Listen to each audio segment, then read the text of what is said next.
Bonjour à tous et bienvenue dans cette nouvelle vidéo de Soif de Joie. Donc comme je vous l'ai promis il y a 2 jours, je vous présente ma méthode en 7 étapes pour devenir un peu plus maître de votre vie.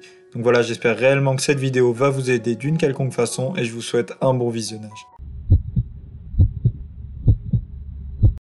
Alors la première étape, ça va être d'apprendre à vous connaître, d'apprendre à définir qui vous êtes, à définir ce qui vous plaît, ce qui vous rend heureux, mais aussi ce qui vous rend malheureux, à définir ce que vous voulez faire, ce que vous aimez faire et ce que vous n'aimez pas faire du tout.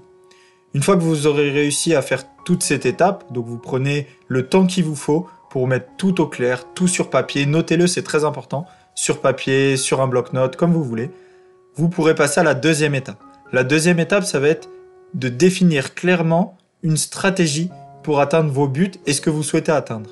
Donc comme un petit plan d'action où vous allez vous dire, voilà, je sais que je veux faire ça, je sais que c'est compliqué, mais que c'est en lien avec mes valeurs et je vais tout donner pour y arriver. Pour ça, il faut que je fasse ça sous 3 mois, il faut que je fasse ça sous 1 an, il faut que je fasse ça aujourd'hui. Donc en ayant un plan d'action complet sur le moyen, le court et le long terme.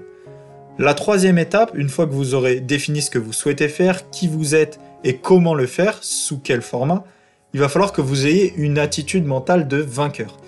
En soi, il va falloir que vous vous préparez psychologiquement à vous tenir à ce que vous avez dit et ce, quelles que soient les difficultés. Il y aura sûrement dans votre projet ou dans ce que vous souhaitez entreprendre des gens qui ne seront pas d'accord avec vous, des difficultés que vous allez rencontrer dans divers domaines et il va falloir que vous restiez toujours concentré et que vous respectiez à la lettre le plan d'action que vous avez défini auparavant. Alors je dis pas de rester bloqué s'il y a un élément incompressible, mais de garder la même lignée. Si vous souhaitez aller quelque part et que vous avez mis en place un plan précis, suivez-le. Pour vous donner un exemple, c'est comme si vous souhaitez partir en voyage à l'autre bout de la France, on vous donne une carte et un GPS. La première chose que vous allez faire, c'est de suivre cette carte et ce GPS pour éviter de vous rallonger et de prendre des routes annexes. Et ben c'est un peu la même idée, c'est l'image que je souhaite transmettre à cette étape-là en tout cas. Ensuite, la quatrième étape, ça va être d'apprendre à dire non. Alors vous allez me dire, oui, mais pourquoi apprendre à dire non? On cherche à devenir maître de sa vie. Et bien c'est là tout l'intérêt, car c'est important que vous appreniez à dire non.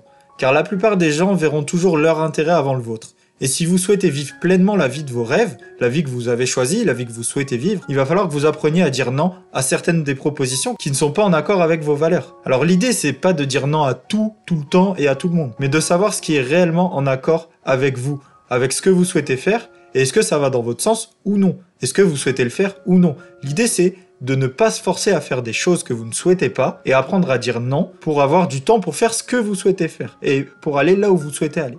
Ensuite, la cinquième étape, ça va être d'être prêt à faire des sacrifices. Quand vous souhaitez devenir maître de votre vie, d'entreprendre des projets, d'aller vers une certaine direction, il va sûrement falloir faire des sacrifices. Donc l'idée, ça va être de ne pas travailler forcément très dur et de tout sacrifier, mais de travailler intelligemment. Vous allez devoir faire des sacrifices pour obtenir ce que vous voulez dans tous les cas. Donc il va falloir passer à l'action et dire, bon, ok, ça, je vais éviter de le faire, et ces choses-là, je vais peut-être pouvoir les garder, m'organiser différemment, essayer d'avoir un autre emploi du temps. Mais dans tous les cas, vous allez sûrement devoir faire des sacrifices, et il est important que vous y soyez préparé. Ensuite, la sixième étape, ça va être de vous organiser justement, et de vous fixer des objectifs pour vous y tenir. En lien avec le plan d'action dont on parlait à la deuxième étape, organisez-vous. Vous savez où vous souhaitez aller, fixez-vous des objectifs et essayez de vous y tenir un maximum. N'hésitez pas à utiliser des petits plannings ou avoir des to-do list pour savoir ce que vous allez faire le lendemain, la semaine d'après, dans un mois. Plus vous serez organisé, plus vous serez efficace. Plus vous serez efficace, plus vous pourrez être maître de vos décisions. Et enfin, la dernière étape donc, que j'ai cumulée avec 2 aspects différents, ça va être de répéter encore et toujours les efforts. Répétez ce que vous souhaitez faire. Restez concentré même si vous n'avez pas toujours de résultats dès le début.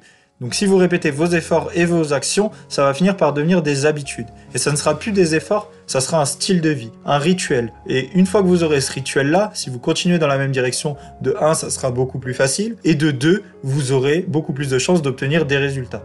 Et enfin, toujours dans le 7e point, c'est n'abandonnez pas à la première difficulté ou à chaque fois que vous ferez face à une difficulté. Les difficultés sont normales. Si vous ne rencontrez pas de difficultés, c'est qu'il y a un problème. Devenir maître de sa vie, ce n'est pas plus facile. Au contraire, vous allez être face à plus de difficultés, mais au moins vous vivrez la vie que vous avez choisie. Vous vivrez une vie qui vous correspond et pas une vie qui correspond aux autres. Bon voilà, j'espère que cette méthode en 7 étapes vous a aidé d'une quelconque façon. Je sais que c'est différent pour chaque personne et que chaque personne ne réagit pas de la même façon.